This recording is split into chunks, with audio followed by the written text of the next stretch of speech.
This is huge news. Lula has decided to take a stand about the Russia-Ukraine conflict.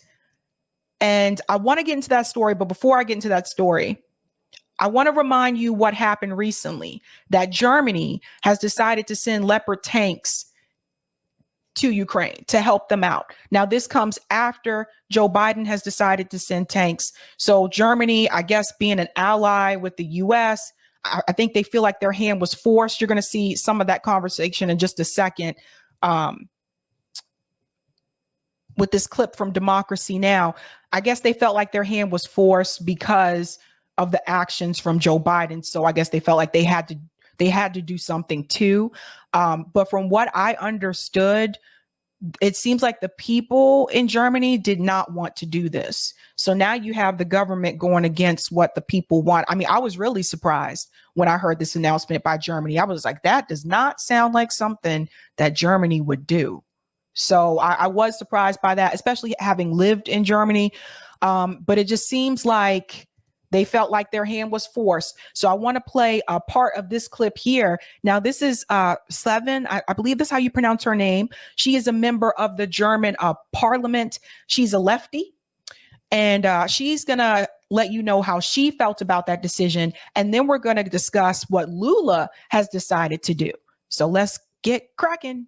For people in the United States, they might particularly not understand what this controversy is about for some people. Can you talk about what the decision means today, the announcement, to send these Leopard tanks to Ukraine, but also allow other countries like Poland who have these tanks and in Scandinavia to be able to send them to Poland as well, getting them originally from Germany? Well, hello, Amy, and thanks for having me. This decision sending battle tanks to Ukraine from Germany and giving the decision that Poland and others can send Leopard 2 German tanks to Ukraine is a historic wrong decision. And it comes only because of the pressure, the heavy pressure of the United States Biden administration, we have to say. Several months ago, Chancellor Scholz in the German parliament, in the Foreign Affairs Committee, said it is a red line. It's a line of escalation, sending battle tanks from Germany to Ukraine. That would cross a red line. But the pressure now was too heavy, too strong from the Biden administration to send Germany in the front line of this war. And it was the pressure of the coalition partners, the Greens and the Liberals. They are actually the neocons in this coalition in Germany. They officially said that they would breach the coalition if these battle tanks, Leopard 2, wouldn't be sent by Chancellor Scholz to Ukraine. And that was the problem. And we are now in a very bad situation because I think it's a wrong decision, historic wrong decision, because it's against the majority of the population in Germany. According to new polls in the recent days, the majority in Germany is against sending battle tanks to Ukraine. Hit that like button, guys, if you haven't had a chance to do so. So that's an important piece there. The majority of Germans are against this. They're against it, is what she's saying. Now, why is this important in reference to Lula? Now, this came from Glenn Greenwald. This is where I saw this, and we'll get into this article. He said, breaking, Brazil's left-wing president Lula rejected a request from Germany to provide arms for German tanks in Ukraine. Lula said Brazil intends to remain neutral in the war. He previously argued NATO, US, Ukraine bears 50% of fault for the war. This is huge. And also this goes along with, let me go ahead and pull up this article. This goes along with the fact that you have a continent. No, I'm not donating. Sorry. You have a continent like Africa that said they're remaining neutral. They received pressure from France telling them you need to pick a side. And the entire continent of Africa said, nope, we are not participating in this. We are going to remain neutral.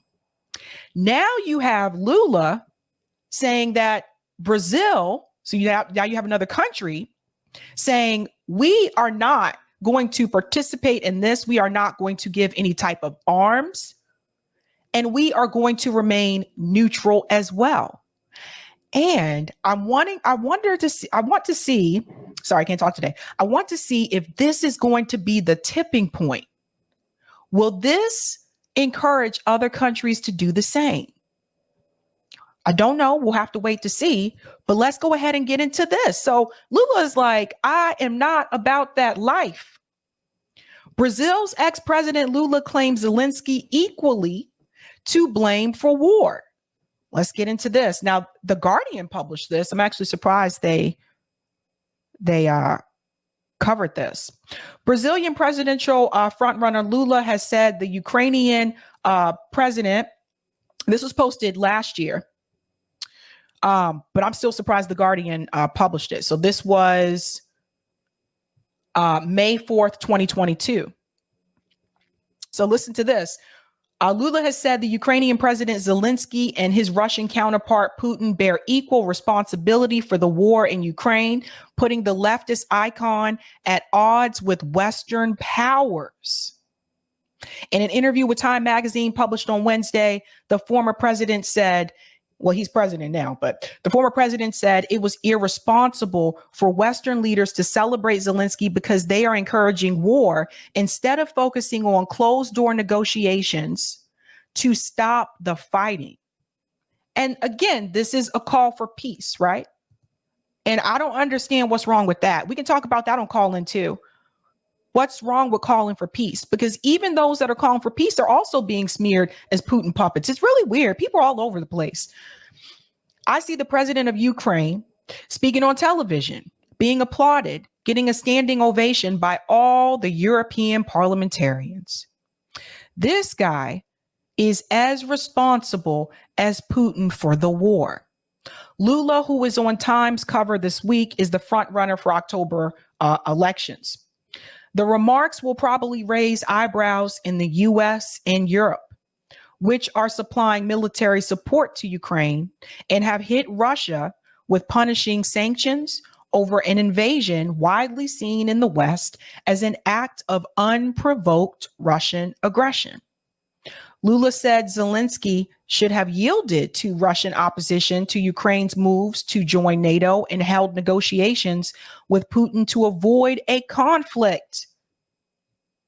Referring to Zelensky's rise to fame as an actor and comedian, he added, "We should be having a serious conversation.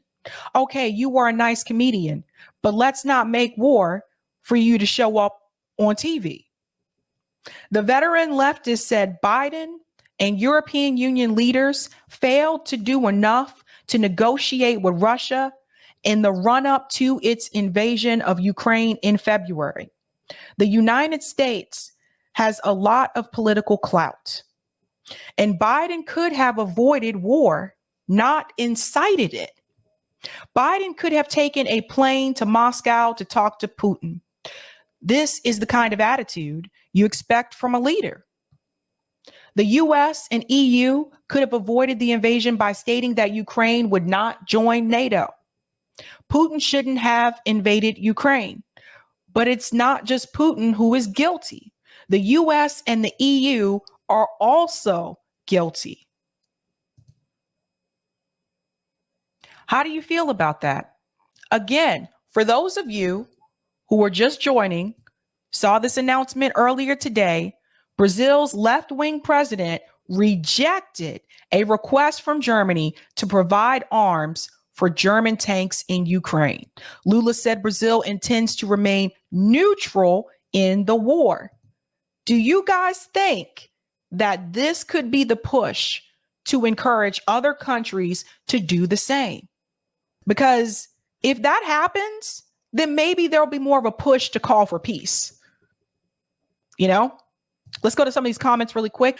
Thanks for the super chat, Delthea. Y'all do know this whole Ukraine thing is going to end badly, right? The US doesn't understand that you can't dig your way out of a hole. Breakup Google says tanks are almost worthless on the modern battlefields with things like switchblade drones. This is all a joke to empty out the old tech, which is becoming trash. Interesting, Breakup Google. By the way, I love that name.